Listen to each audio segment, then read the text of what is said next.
kalau misalkan tidak ada fakta yang mendukung secara jelas, jangan dipercaya.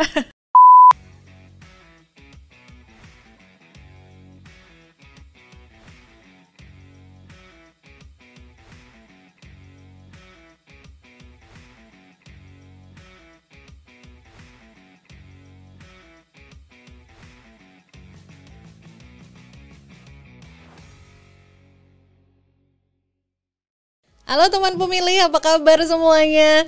Senang sekali bisa ketemu lagi dengan teman pemilih semua di podcast KPU RI.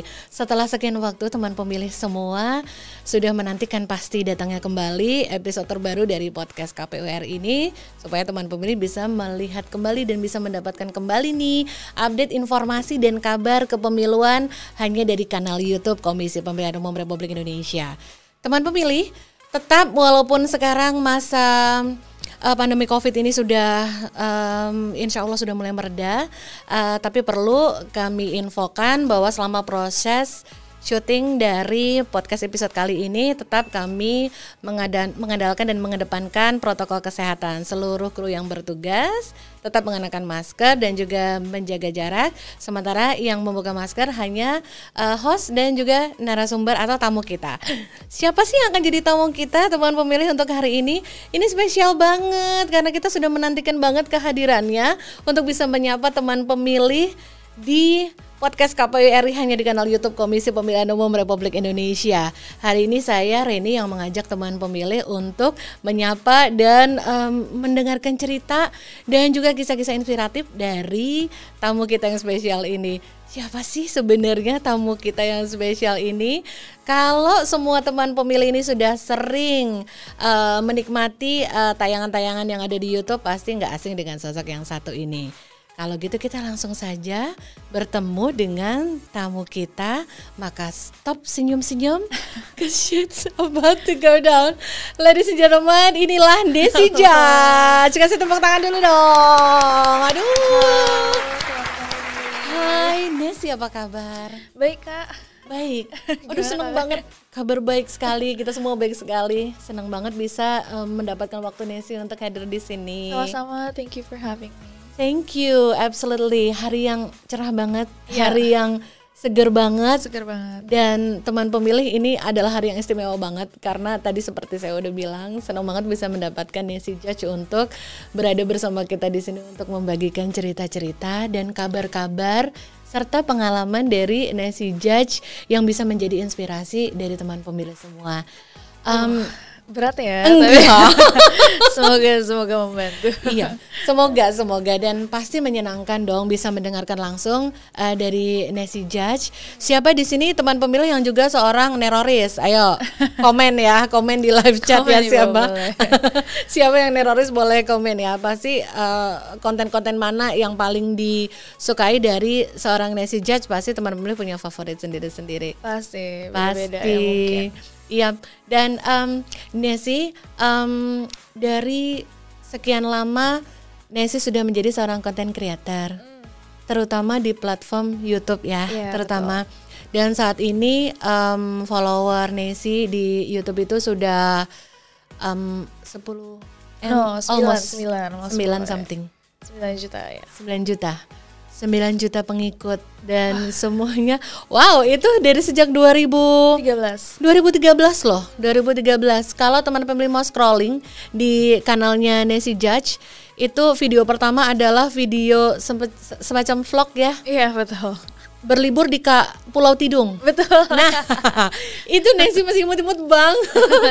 Masih kecil banget, masih belia banget ya. Masih. Itu kayak videoin sendiri gitu ya Nessy ya. Iya, emang jadi dulu tuh aku suka banget ngedit kan, dan waktu ke Pulau Tidung aku ngerasa kayak ini lumayan experience sama adik aku, sama sepupu-sepupu aku.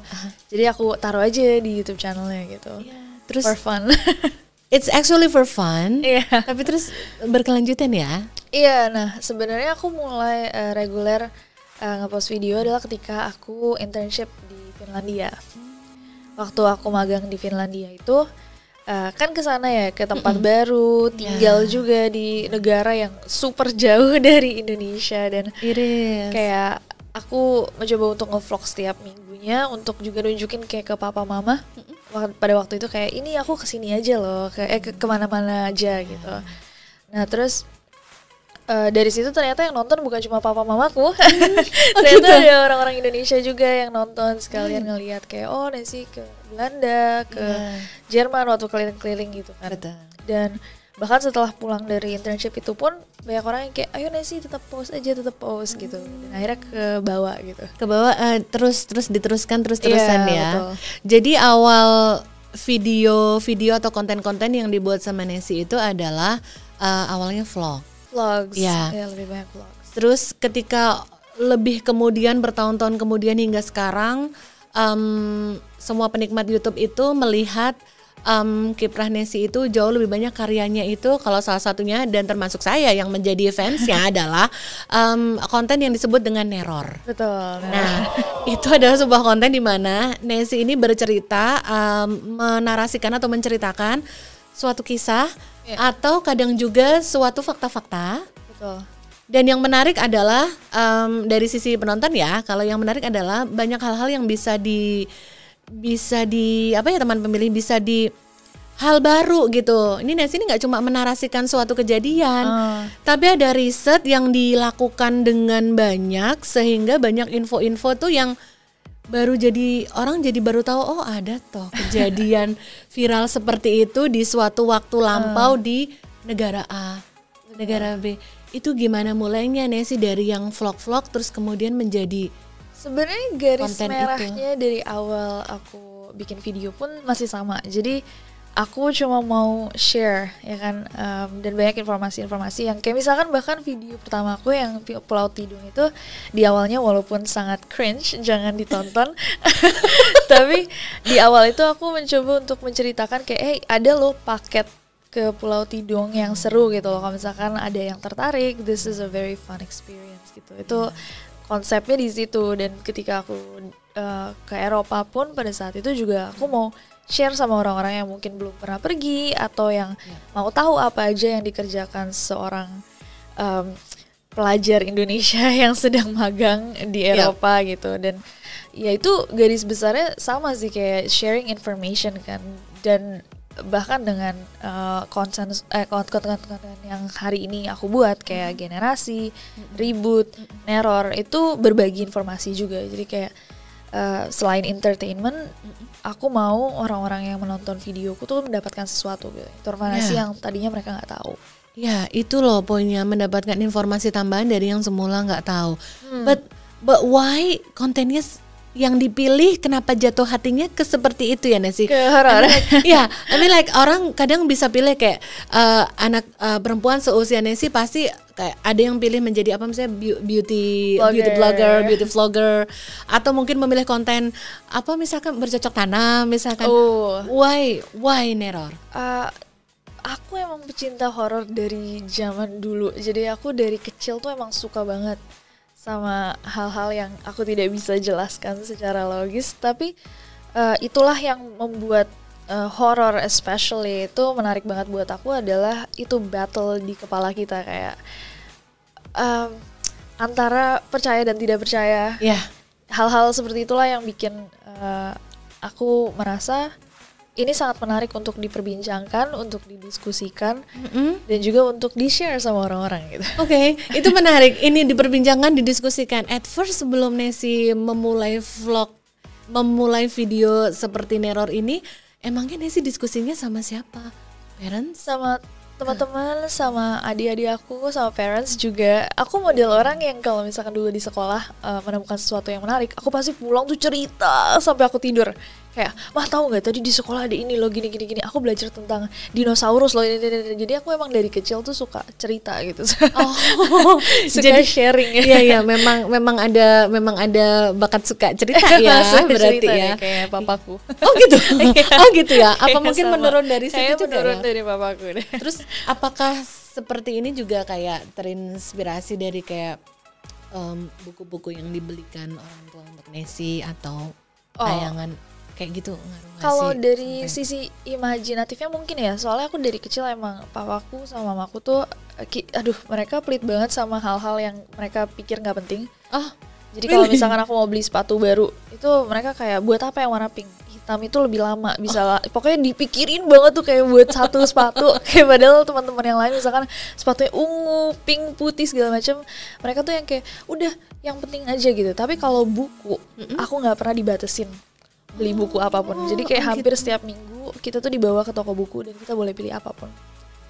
Ya.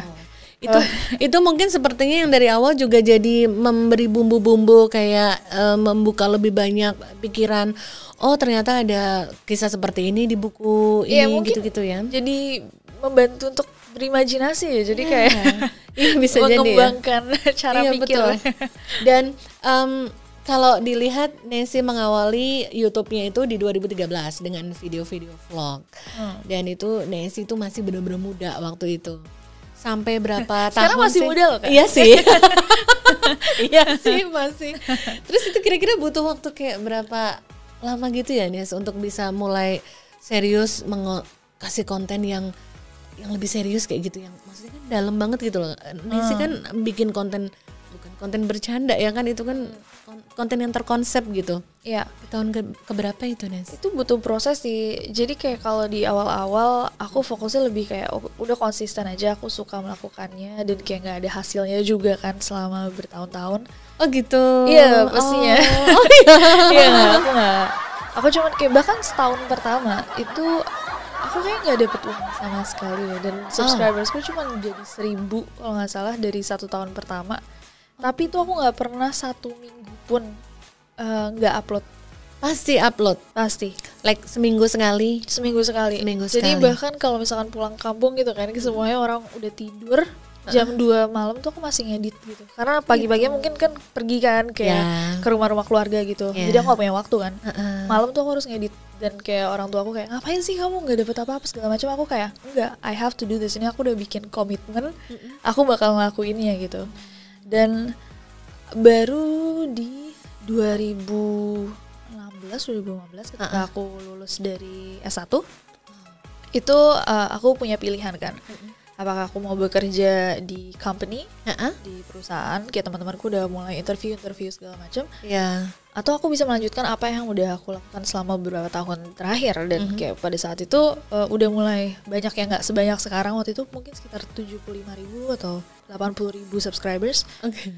Dan walaupun aku nggak punya uang juga, kayak aku memberanikan diri kayak I think aku bakal nyoba deh. Kayak aku bakal seriusin dan aku bakal bikin konten secara lebih reguler lagi. Kalau tadinya kalau tadinya seminggu sekali, jadi seminggu 3 kali. Jadi aku lebih regulerin, aku bikin schedule dan aku sewa kantor. Ya, dan di saat itu.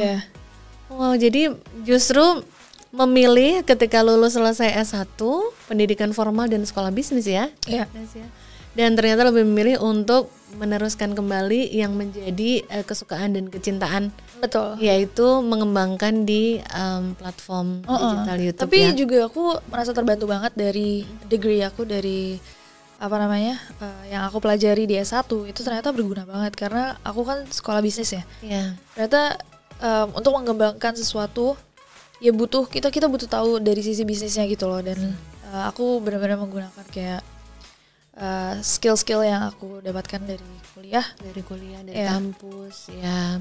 Dan itu ternyata bisa berguna sejalan dengan karir yang Nessie pilih di YouTube ya. Luar biasa banget. Jadi masa-masa ketika Nessie Judge dan YouTuber yang seangkatan dengan Nessie Judge kan termasuk yang awal-awal ya.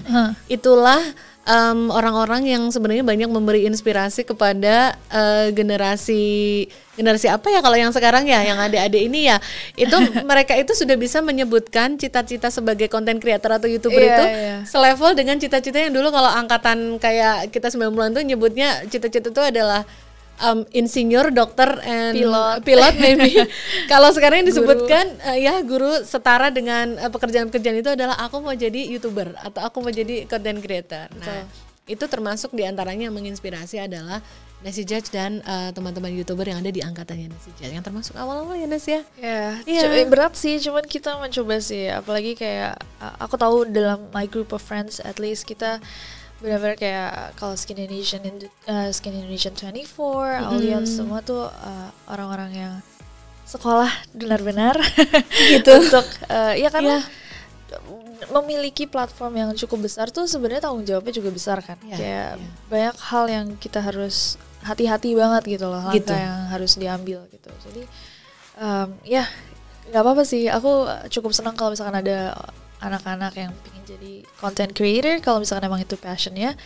Tapi semoga mereka tahu bahwa ini bukan cuman easy money, banyak banget tanggung jawab di pekerjaan ini. Iya, tidak hanya tanggung jawab konten ya Nes ya, tapi juga kekuatan dan juga kemampuan menyemangati diri sendiri ya Nes untuk tetap konsisten ya, harus seperti itu ya, harus konsisten ya. Satu hal yang paling menarik dari konten yang dibuat Nesi itu adalah bagaimana Nesi itu bisa menyediakan informasi di dalam konten Nesi itu sampai sebegitu banyak dan dalam.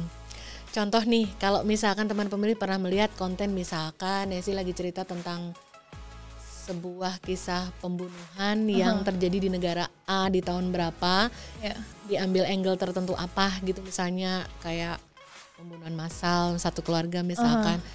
Kayak Nesi itu bisa ngedapetin kontennya itu bisa ada tambahan-tambahan konten yang komplit gitu kalau bahasanya ya, kayak nggak cuma diceritain tapi ada rekaman videonya, ada rekaman suara 911-nya, terus kayak kamu bisa dapat rekaman CCTV-nya somewhere si person tersebut, terus kayak ada foto-fotonya, like itu aku mikirnya ini Nesi ini bagaimana ya cara mendapatkan informasi sebegitu banyaknya ya, kayak sumbernya tuh tidak mungkin cuma dari satu sumber aja berarti. Enggak, kita nggak mungkin bikin satu. Jadi kita nggak mungkin bikin satu video itu cuma dari satu sumber. Biasanya kalau kita kan pakai Google Docs. Jadi setiap materi itu udah ada di schedule kita, dan satu Google Docs itu isinya panjang banget, misalkan apalagi kalau misalnya kasus-kasus ini ya, kasus di kejadian nyata gitu.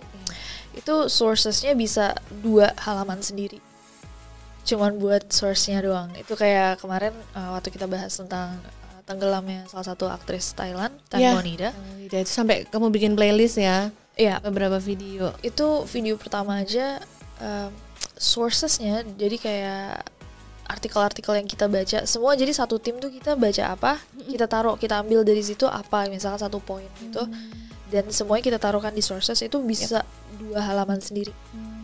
Cuman artikelnya doang. Artikelnya aja. Jadi cuman linknya doang. Iya, linknya 2 halaman. Like satu link kan kalau diklik bisa sekian halamannya kan ya. Betul. Sampai sebanyak itu ya. Iya, tapi kita emang soalnya kita ngerasa kayak, apalagi ketika mau buat konten ya, kita ngerasa bahwa orang itu walaupun nggak langsung, banyak yang bilang kayak nonton itu kan gratis, kamu saya orang udah bersyukur aja udah dibikinin video. Nggak, kita ngerasa bahwa orang itu membayar kita dengan waktunya. Jadi kita mau make sure ketika orang datang ke channel kita dan memilih untuk nonton video kita, mereka itu mendapatkan apa yang mereka cari. Dan we try our best untuk bikin video yang bikin orang puas gitu. Dan dari situ ya kita juga sebagai creator itu punya kebanggaan tersendiri ya, ketika kita membuat konten yang lengkap dan orang sukai gitu. Dan kita bahkan untuk mencapai itu, kalau misalnya kasus-kasus di luar negeri, apalagi bahasanya bukan bahasa Inggris, kita tuh nyari bahkan artikel-artikel dari bahasa aslinya. Jadi kadang kita translate dulu, kita baca. Itu digital ya Nes ya? Ya, itu semuanya digital. Bisa diperoleh dalam digital ya? Benar. Wow, itu kan membutuhkan waktu persiapan yang tidak singkat loh ya teman pemilih ya? Iya, lumayan. Ya. Lumayan. Ya. Itu sedikit rahasia dapurnya kontennya Nesi ya teman pemilih ya. Tapi jadi teman pemilih juga jadi sama-sama tahu untuk bisa menghasilkan suatu konten yang punya value, memang harus ada preparation. Iya. Kita mencoba. Okay. Boleh tahu nggak Nes, kalau nyiapin satu konten itu, misalkan satu video Nesi akan menjadwalkan tapping di hari A misalkan, itu kayak butuh waktu bisa berapa lama? Wah, itu tugas beratnya Mbak Yun di sebelah situ. Oh gitu. Ya, mengatur schedule yang super packed. Jadi super banyak. Satu video itu sebenarnya lebih lama di risetnya kan. Apalagi kalau untuk neror ya. Satu neror itu kadang kalau misalkan kasus itu bisa berminggu-minggu. Bahkan kita pernah bahas yang Chris Watts. Itu berapa bulan ya aku nungguin trialsnya, terus aku baca police reportsnya berapa ribu halaman. Itu ya jadi tergantung materinya sih. Ada materi-materi yang mudah untuk diperoleh informasinya, tapi ada juga kalau misalkan kasus-kasus lama kita lebih gampang kan untuk gitu. karena udah tertutup kasusnya. Tapi kalau misalkan kayak Tank Monida kemarin, itu setiap hari selama berminggu-minggu kita cuma share link. Ini guys, dari sini ada informasi ini. Dari sini ada informasi ini. Itu semua habis kita share langsung dimasukin ke Google Docs. Kayak oke, ini tambahan informasi. Terus nanti di-curate lagi, dikurasi lagi. Ini kayak informasi nggak terlalu penting. Ini yang penting. Ini kalau misalkan yang penting, apalagi di bawah itu yang ditemukan sama polisi di hari ini gitu. Iya. Gitu sih. Emang ribet sih, tapi pasti maksudnya itu tidak mudah loh ya. Apalagi misalkan Tank Monida sendiri itu kan tidak dalam bahasa Inggris, tidak dalam bahasa Indonesia ya, bahasa kebanyakan bahasa lokal sana kan. Iya, bahasa Thailand. Effortnya lebih banyak lagi kan ya, Pak? Iya banget sih. Iya gitu. Jadi beda-beda ya waktu persiapannya ya. Waktu persiapannya beda-beda. Iya. Dan ini kenapa menarik mengikuti konten-kontennya Nancy Judge itu karena yang diceritakan itu antara yang ya memang kisah yang terjadi gitu loh. Jadi kayak ada rasa ngeri-ngeri gitu loh teman pemilih ketika yang sedang kita dengarkan, terus fakta-fakta yang kok bisa sekejam itu, bisa setega itu adalah cerita yang memang benar-benar nyata gitu loh. Jadi bikin ya deg-degannya begitu. Tapi juga sebenarnya takeaway-nya adalah kita bisa belajar sih dari situasi-situasi itu yang dimana kayak bukan, aku nggak mau orang-orang cuma ngeliat itu sebagai entertainment, tapi juga sesuatu yang mungkin mereka bisa share ke orang lain dan kayak bisa antisipasi jikalau mereka pernah ada di posisi atau di situasi yang mana mereka sebenarnya di bahaya tapi mereka nggak sadar gitu. Sebenarnya udah ada kasus-kasus sebelumnya gitu. Iya, untuk memberi peringatan gitu juga ya. Kita pelajari saja. Apa yang bisa dipelajari dari konten atau tayangan tersebut gitu ya. Harapannya yang nonton bisa ikut ngambil value-nya gitu ya. Benar. Betul. Nah, teman pemilih, dari semua kegiatan atau aktivitas yang dilakukan Nancy membuat konten seperti ini, kita jadi ingin tahu nggak sih Nancy itu seberapa happy sebagai seorang content creator? Aku sangat happy sih, karena ini pekerjaan yang walaupun sulit dan berat terkadang, tapi ini sesuatu yang aku suka banget lakukan. Iya. Jadi karena suka banget, jadi happy ya. Jadi happy. Yap. Ada yang menantang gitu nggak, Nes, dalam kamu bikin konten-konten ini? Kayak yang kamu ceritakan itu kan hal-hal yang memang kisah nyata terjadi. Maksudnya pernah ada yang kayak komplain atau kasih? Pasti. Apalagi kalau kasus di dalam negeri. Makanya aku jarang banget sebenarnya membahas kasus dalam negeri, karena biasanya ada orang-orang yang muncul atau email tuh yang masih berkaitan sama kasus tersebut gitu. Most of the time aku tahu bahwa yang kita cite itu kan sebenarnya informasi-informasi yang udah ada secara publik kan. Jadi kita sama aja kayak memberitakan seperti website artikel gitu kan. Tapi in a way aku juga sangat hati-hati untuk memilih bagaimana addressing. Karena gini, kalau misalkan di bahasa Indonesia itu jadi personal banget kan. Kalau misalkan sources kita di luar kan, kita bisa membahasnya dari perspektif hukum aja atau perspektif medis dengan kata-kata medis dan segala macam. Cuman terkadang ketika kita membahas orang Indonesia yang mungkin kayak kerabatnya atau orang yang tahu dia mendengar, itu kan mungkin rada tidak enak didengar ya. Kayak ketika kita misalkan membahas dari sisi medisnya kayak yang terjadi sama dia nih, apalagi misalkan kasus pembunuhan gitu, tubuhnya tuh seperti ini itu nggak enak didengar gitu. Jadi kayak kita sangat hati-hati sih sama kasus-kasus yang sini. Untuk di tanah air ya. Di tanah air, betul. Berarti memang pernah ya? Iya. Sering kok. Sering ya. Pantesan yang sering di konten sama Nesi itu emang banyak konten yang dari luar ya, dari luar, dan memang tahunnya juga kayak yang lama udah. Enggak juga kok. Enggak juga ya. Banyak kok yang recent berimbang juga. Ya, yang masih baru-baru recent. I see. Nah, ternyata tapi tetap happy. Biarpun tetap ada tantangannya gitu ya, Nesi ya. Oh iya. Tapi aku juga ngerti, maksudnya kayak kalau ada yang bukan komplain sih jatuhnya, mungkin mereka merasa video itu terlalu personal gitu. Jadi ketika misalnya video satu keluar, orang-orang di sekitar mereka ngomongin lagi gitu kan. Itu kayak membuka luka lama. Tapi in a way kita kan cuma memberitakan, kita cuma membagikan informasi yang sebenarnya udah ada. Gitu. Betul. Merangkum lah jatuhnya. Iya, jatuhnya sebenarnya merangkum.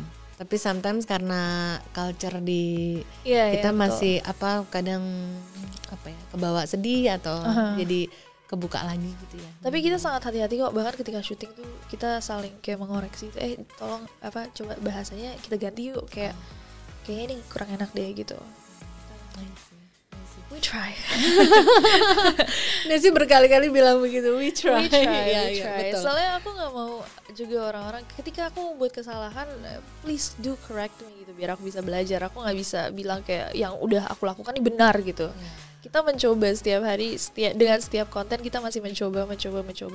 Kalau misalkan ada koreksi kita terima, kalau misalkan ada saran dan input pasti kita terima gitu. So we are trying. That is a good point untuk mengingatkannya, tetap mencoba ya.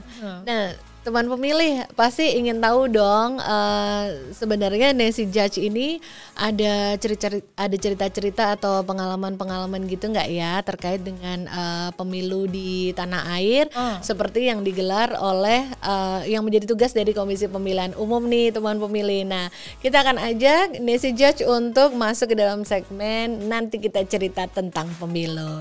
Jangan kemana-mana.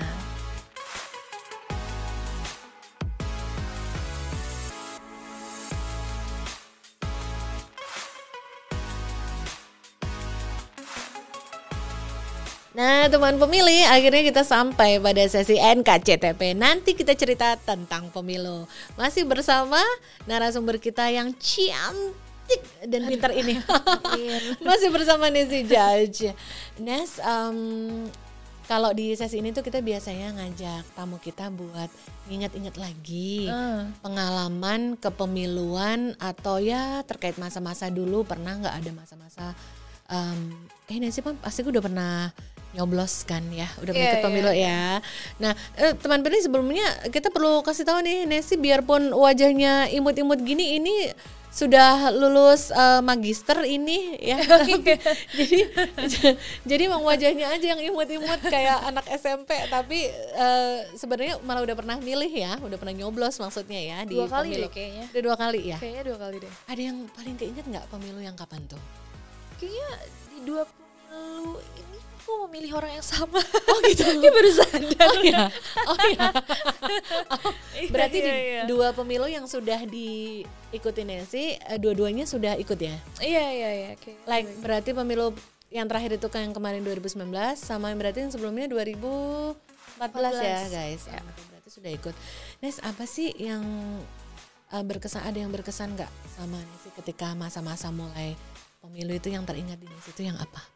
Menurut aku exciting sih, bukan cuman kayak karena adanya pasti muncullah kayak orang-orang yang membela ini, orang-orang yang dukung ini gitu kan. Tapi lebih kayak kita semua punya hak, kita punya like a little say yang bisa benar-benar menentukan nasibnya semua orang di negara kita gitu. Yang menurut aku sangat exciting.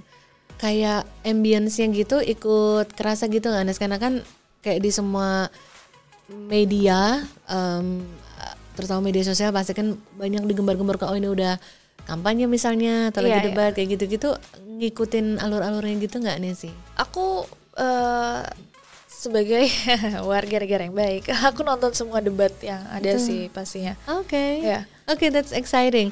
Jadi Nessie sepertinya sama seperti kebanyakan para pemilih-pemilih muda kita, excited sekali terutama dengan pemilihan terakhir, ya kan.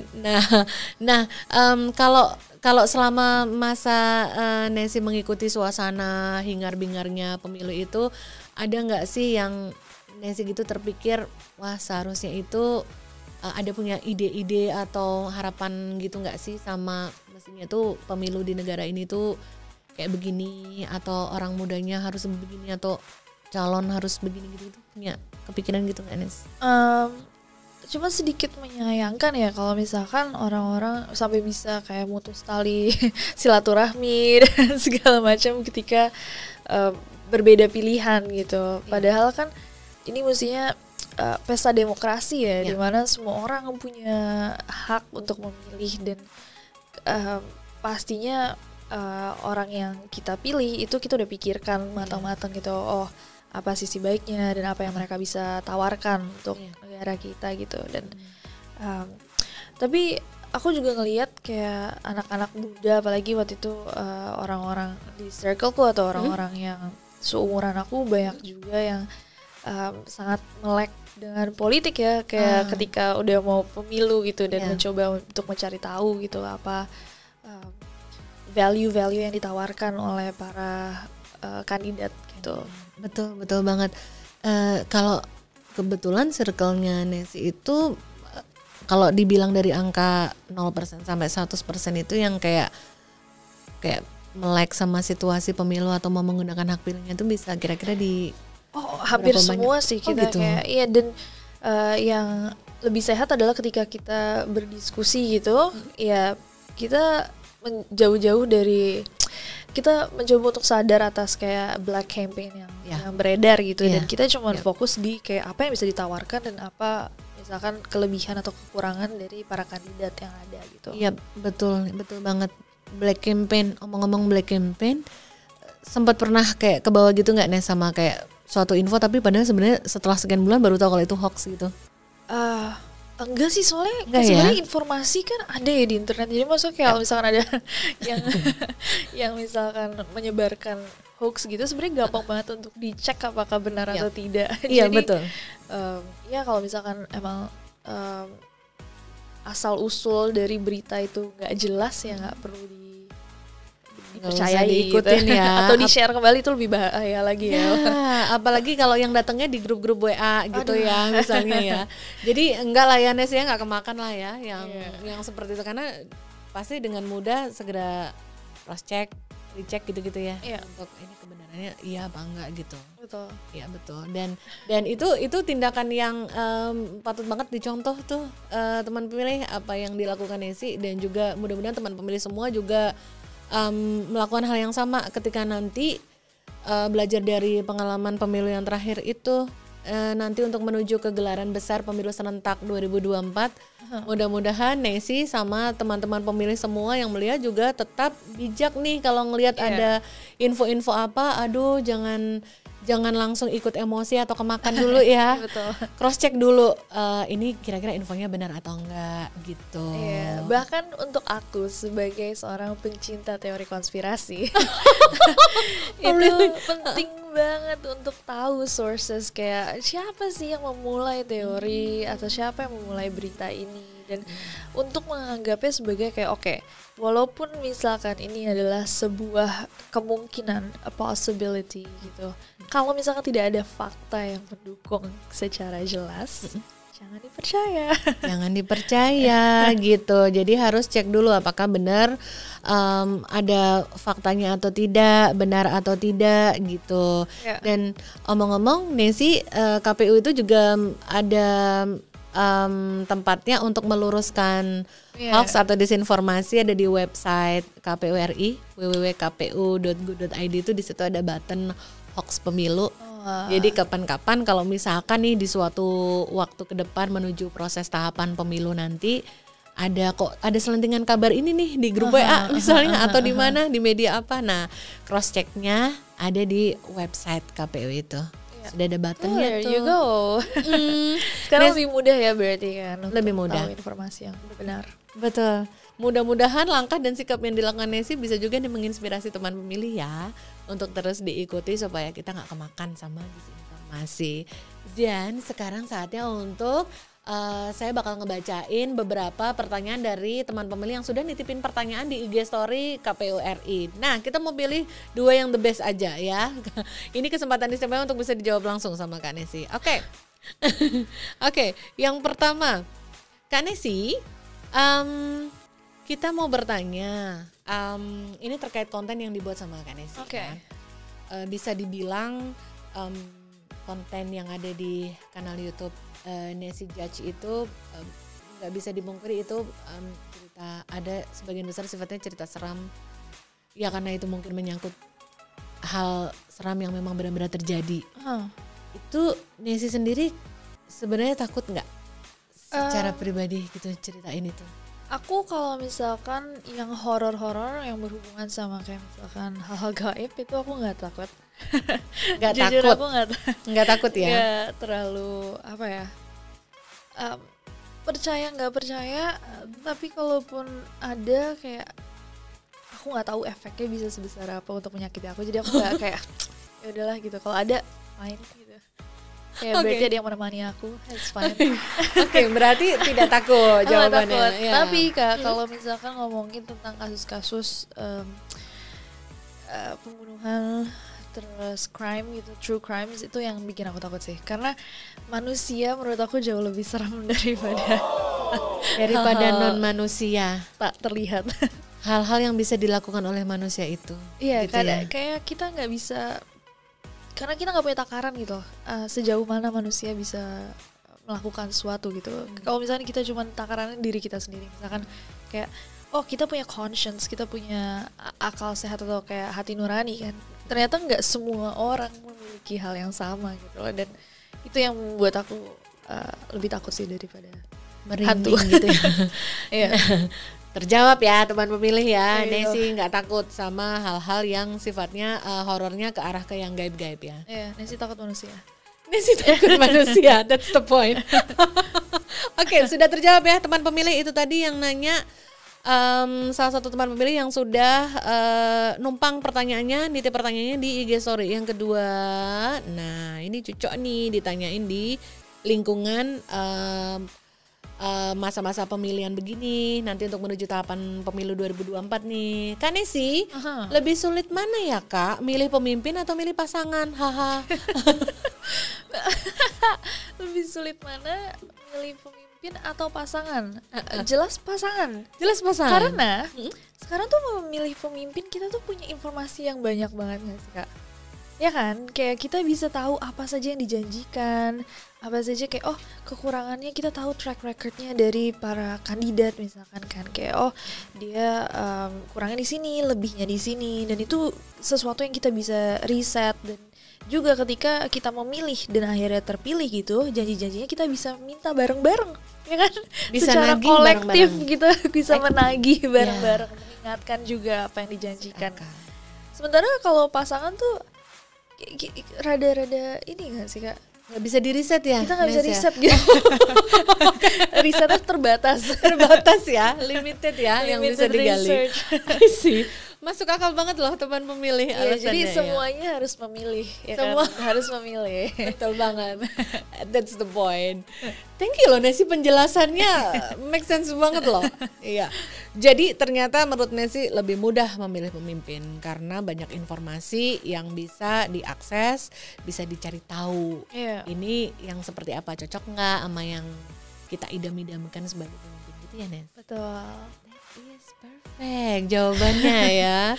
Teman pemilih, kita tahu tadi Nesi sudah menceritakan beberapa pengalaman kepemilihan dan kayaknya perlu loh teman pemilih untuk kita mengingatkan nih teman pemilih. Jadi kok tadi tiba-tiba kita nanya Nesi pernah nyoblos atau pernah ikut pemilu berapa kali gitu, teman pemilih, Nessy Judge is Indonesian. Dia ini warga negara Indonesia. Lahir di Solo guys. Lahir di Solo. Ya memang orang kalau sekilas melihat hanya melihat tampilan Nessy atau wajah Nessy mungkin nggak nyangka ya kalau ternyata Nessy orang Indonesia toh gitu. Iya, Nessy adalah orang Indonesia dan punya hak pilih karena dia juga sudah pernah menggunakan hak pilihnya untuk di 2 kali pemilu ya Nessy ya. Pemilu di 2019 yang terakhir kemarin dan juga yang sebelumnya 2014. Nah, Ness dengan followers Nessy yang tidak sedikit di YouTube itu, Nessy sudah ada 9 juta lebih followers dan juga di Instagram juga Nessy sudah ada followers 1,2. Berapa ya? Saya tahu. Iya, that much. Sebanyak itu, Nessy pernah berharap atau berpikir nggak apa sih sebenarnya, apakah Nessy punya harapan impact apa yang Nessy bisa kasih gitu kepada followers atau kepada orang-orang yang mengikuti konten Nessy gitu? Kayak tadi aku ceritain sih Kak, sebenarnya aku ingin ketika orang selesai nonton sesuatu dari channel aku, ya mereka mendapatkan informasi tambahan atau sekedar kalau misalkan itu bukan informasi yang penting, setidaknya happy ketika keluar dari video itu gitu. Dan itu poin penting di business model kita sebagai creator untuk make sure orang-orang enjoy konten-konten yang kita buat gitu. So enjoy dan juga bisa mendapatkan informasi baru ya. Simple tapi sungguh ternyata butuh kerja keras yang luar biasa ya Nessy untuk bisa mewujudkan itu ya. Sama lah Kak, di semua profesi butuh hati dan juga butuh kerja keras kan untuk membuat sesuatu yang bagus. Excellent banget. Butuh hati dan kerja keras. Tanamkan itu loh teman pemilih ya. Jadi ketika teman pemilih mungkin ada beberapa yang mungkin masih menyala-nyala dalam hatinya untuk menjadi seorang content creator, seperti supaya jejaknya kelak bisa sebesar seperti Nessy Judge. Hal-hal yang sudah diungkapkan dan ceritain Nessy itu pasti bisa menjadi hal-hal yang lebih menyemangati teman pemilih loh. Tapi nggak harus jadi content creator Kak. Iya. Menurut aku semua profesi tuh ya butuh itu, kayak ketika kita kelihatan kok ketika kita menyukai apa yang kita suka, yang kita lakukan gitu, dan kita lakukan yang apa yang kita suka, itu kelihatan hasilnya pasti lebih baik daripada kalau misalkan kita cuma merasa saya melakukan ini hanya untuk bertahan hidup gitu. At least put your heart into something that you do. Menurut aku di semua profesi. Di semua profesi ya. Thank you for reminding us ya Nessy. Nah terakhir nih Ness, aduh tiba-tiba udah sampai di sesi akhir aja ini obrolan sama Nessy nih. Nanti di gelaran pemilu serentak 2024 nanti Nessy, kita mau mengajak seluruh masyarakat Indonesia itu untuk jangan sampai ketinggalan. Yang sudah punya hak suara, ayolah gunakan hak suaranya. Betul. Nah, untuk teman-teman yang kira-kira baru akan pertama kali memilih nih nanti di pemilu 2024, Nessy kira-kira punya pesan nggak ya? Welcome to the party. It's an exciting thing untuk mendapatkan hak sebagai warga Indonesia untuk memilih orang yang akan memimpin negara kita 5 tahun ke depan. Jadi gunakan hak itu dengan baik dan anggaplah hak itu sebagai sesuatu yang kayak spesial, karena kita menunggu lama untuk memiliki hak itu. Dan juga para pahlawan bekerja keras luar biasa mempertaruhkan nyawa mereka agar kita punya hak itu. Jadi gunakan dengan baik. Luar biasa. Thank you banget Nessy pesannya untuk semua teman pemilih, terutama yang akan menggunakan hak suaranya nanti ya Ness. Nessy, thank you banget untuk punya waktu. For having me. Thank you sudah menyempatkan waktu untuk membagikan apa yang ada dalam pikiran dan juga hati Nessy. Semoga tidak ada yang iseng ya Kak ya untuk motong-motong ini. Jangan ada yang iseng, jangan ya teman pemilih ya. Kasih tahu nanti kalau sampai ada yang kejadian ya, jangan sampai. Tapi semoga juga apa yang aku katakan bisa diterima dengan baik dan berguna. Amin. Semoga berguna untuk kita semua ya teman pemilih ya. Kita mau ucapkan terima kasih banget untuk Nessy yang sudah meluangkan waktu dan juga buah pikirannya untuk dibagi bersama dengan kita semua di podcast KPU RI. Kita ketemu lagi di waktu baik berikutnya ya Nesi ya. Of course. Sukses selalu buat Nesi ke depan. Sama-sama. Sama-sama, thank you teman pemilih, juga terima kasih ya sudah meluangkan waktu untuk terus setia mengikuti episode podcast KPU RI. Tetap selalu dukung kanal YouTube Komisi Pemilihan Umum Republik Indonesia untuk terus memberikan update informasi kepemiluan. Podcast KPU RI terdepan bicara kepemiluan. Sampai ketemu lagi. Bye. Jangan lupa subscribe.